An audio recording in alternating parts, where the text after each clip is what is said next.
అందరికీ welcome back to our channel again. ఈరోజు మనం వీడియోలో ఏం తెలుసుకుందామంటే ప్రెగ్నెన్సీ టైంలో మనకు తెలుసు కదండి మన స్కిన్ ఎంత డ్యామేజ్ అవుతుందో. సో స్కిన్ ఎక్కడెక్కడ డ్యామేజ్ అవుతుంది, ఎలా కేర్ తీసుకోవాలి, కొన్ని కేర్ తీసుకున్నా తీసుకోకపోయినా ఏంటి నష్టం ఏంటి లాభం అనేది ఈరోజు మన వీడియోలో తెలుసుకుందాం.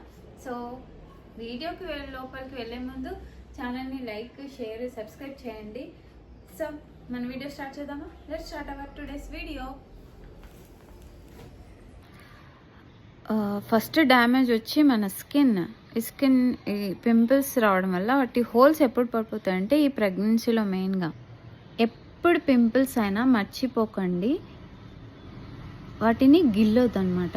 గిల్లడం వల్ల స్కిన్ చూడండి హోల్స్ ఇలా పడిపోతుంది. నాది ఫస్ట్ స్ట్రైట్ నార్మల్ స్కిన్ ఉండే, సో గిల్లి అంటే పింపుల్ వచ్చిందని గిల్లి. కొంతమందికి ప్రెగ్నెన్సీ ఫస్ట్ టైం ప్రెగ్నెంట్ అయిన వాళ్ళకి పింపుల్స్ ఖచ్చితంగా వచ్చే అవకాశం ఉంది.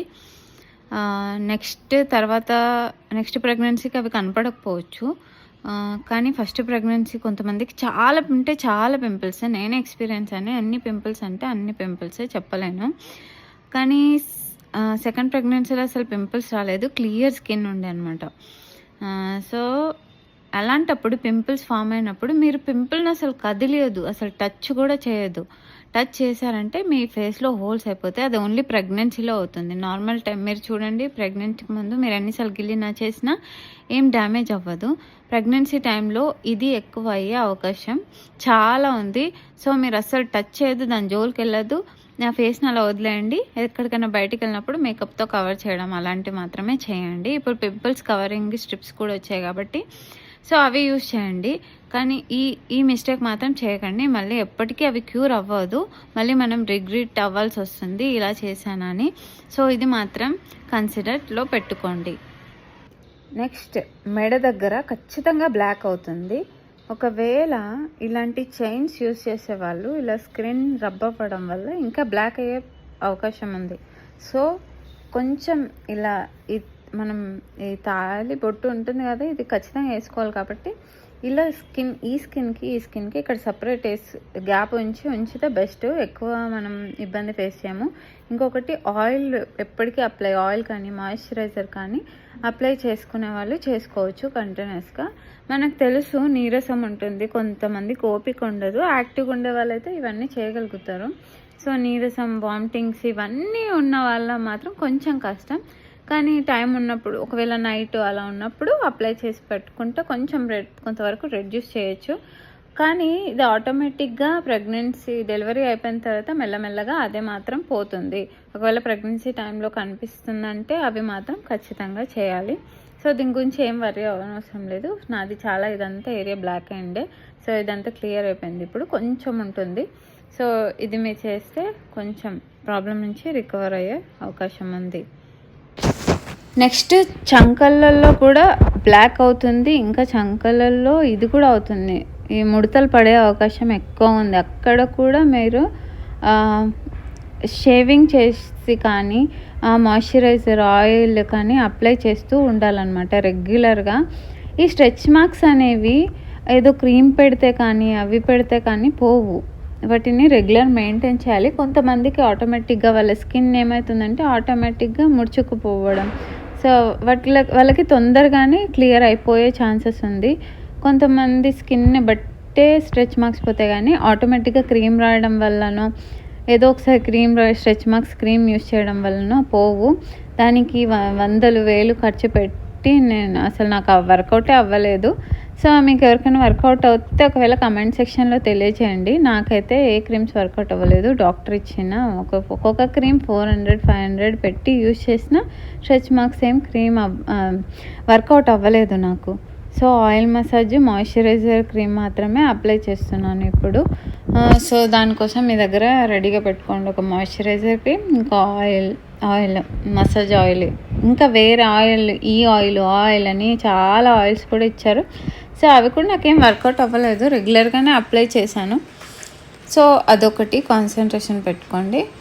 నెక్స్ట్ ఇదే స్ట్రెచ్ మార్క్స్ గురించి మాట్లాడుతున్నాం కాబట్టి మెయిన్ స్టమక్ ఏరియాలో స్ట్రెచ్ మార్క్స్ ఎక్కువ పడతాయి కదా.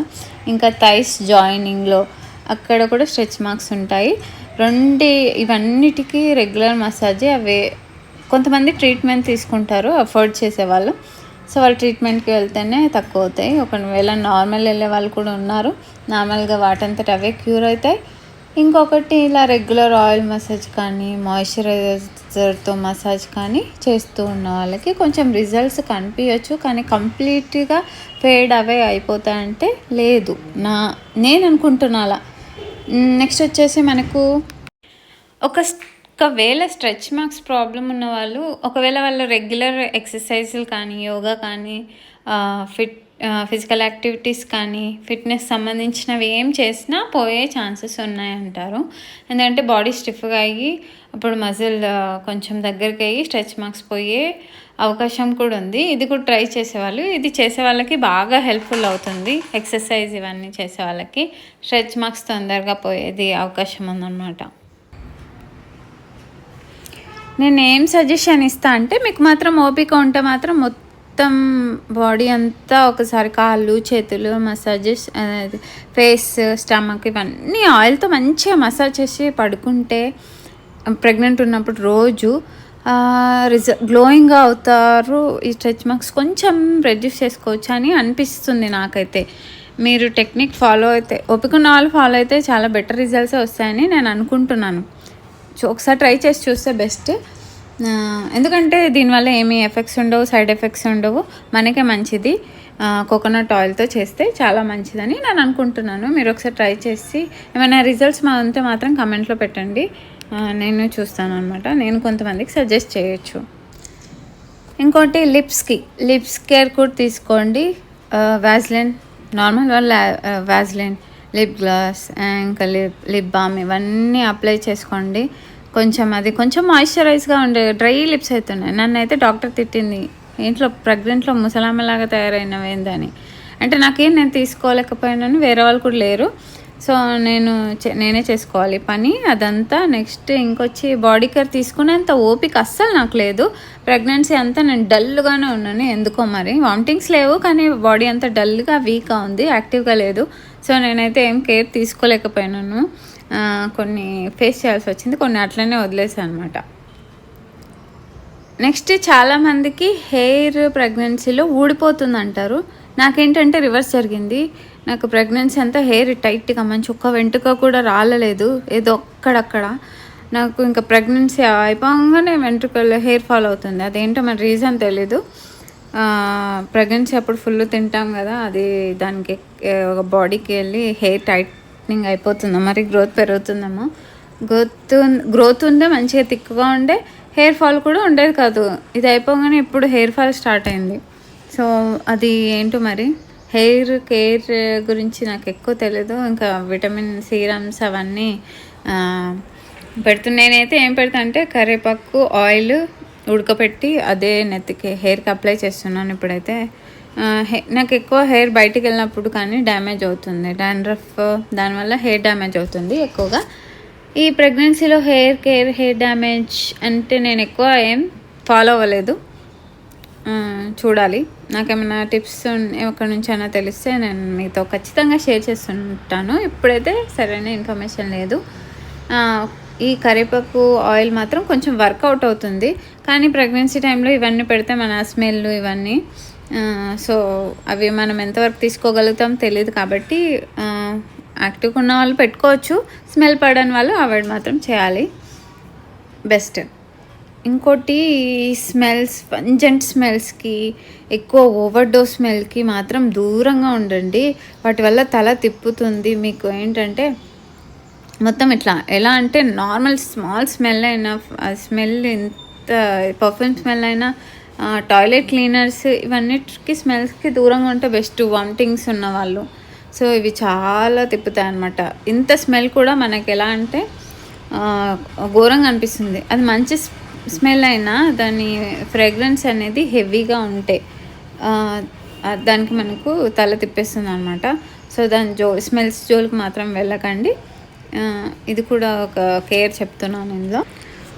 ఇంకోటి కాళ్ళవాపులు, నాకు తెలిసి మ్యాక్సిమం ఒకే చోట ఉన్నప్పుడు ఒకే కాళ్ళు కింద పెట్టి అలానే కూర్చున్నారనుకోండి కాళ్ళవాపులు వస్తాయి. నాకు తెలుసు.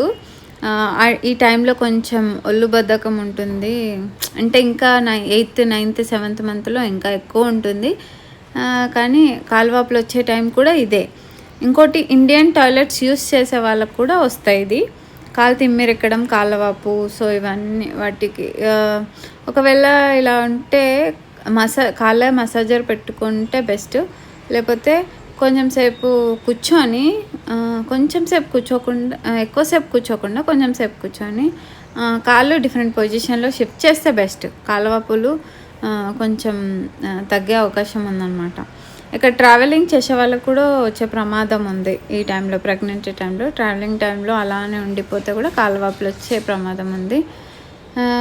సో ఇది అనమాట. నేను ఇండియన్ టాయిలెట్ నుంచి ఫేస్ చేశాను కాళ్ళవాపులు ఫస్ట్ ప్రెగ్నెన్సీలో. సెకండ్ ప్రెగ్నెన్సీలో తెలుసు కాబట్టి రియలైజ్ అయ్యి కొంచెం కేర్ తీసుకున్నాను. బాత్రూమ్కి వెళ్ళేసి కొంచెం సేపు పడుకోవడము, సో పొజిషన్ మార్చడము అలాంటివన్నీ చేసి సెకండ్ ప్రెగ్నెన్సీలో అయితే కాళ్ళవాపులు రాలేదు. సో ఇదొక కేర్. ఇంకా ఏంటంటే కాళ్ళకు మెట్టలు, ఇంకా చేతులకు రింగులు ఇవన్నీ ఉంటే ముందే కాళ్ళకు మెట్టలు అయితే రీసైజ్ చేసుకోండి. రింగ్స్ ఉంటే తీసి పెట్టేసేయాలి ప్రెగ్నెన్సీ టైంలో.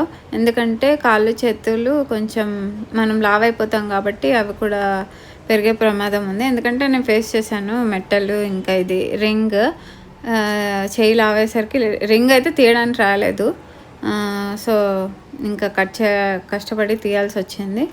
సో ఇలాంటి ప్రాబ్లమ్స్ మీరు కూడా ముందే ఫేస్ చేయకుండా ముందే చెప్తున్నాను. అవి తీసి పెట్టుకోండి, లేకపోతే కొన్ని రీసెర్చ్ చేసుకోండి. సో అంతేనండి. ఇంకా నేను ఫేస్ చేసినవన్నీ మీకు ఆల్మోస్ట్ చెప్పేశాను. స్కిన్ గురించి ఇంకా వాటి గురించి. స్కిన్ స్ట్రెచ్ అవ్వకుండా ఎక్సర్సైజులు చేస్తే చాలా బెటరు. ఎక్సర్సైజులు కానీ ప్రెగ్నెన్సీ టైంలో ఎక్సర్సైజ్ కానీ, మూవింగ్ చేయడం కానీ, leg exercise, hands exercise, back exercise, ఇంకా వేస్ట్ ఎక్సర్సైజ్ ఇవన్నీ చేసుకున్నారనుకో కొంచెం రిలీఫ్ ఉంటుంది, బాడీ కూడా గ్లో ఉంటుంది. ఈ ఆయిల్ మసాజ్ ట్రై చేయండి. సో వీటన్నిటి నుంచి కొంచెం స్ట్రెచ్ మార్క్స్కి దూరంగా ఉండే ఛాన్సెస్ ఉంది. సో ఇది ఈరోజు వీడియో. ఒకవేళ మీకు ఏమన్నా వాల్యుబుల్ ఇన్ఫర్మేషన్ నచ్చినట్లయితే వీడియో ఎండ్ వరకు చూసినట్లయితే థ్యాంక్ యూ. నచ్చినట్లయితే లైక్ చేయండి. ఇంకా మంచి మంచి వీడియోస్ కోసం ఛానల్ని సబ్స్క్రైబ్ చేయండి. ఇంకా మీకు నోటిఫికేషన్ రావడానికి బెల్ ఐకాన్ ప్రెస్ చేయండి. Thank you for watching video.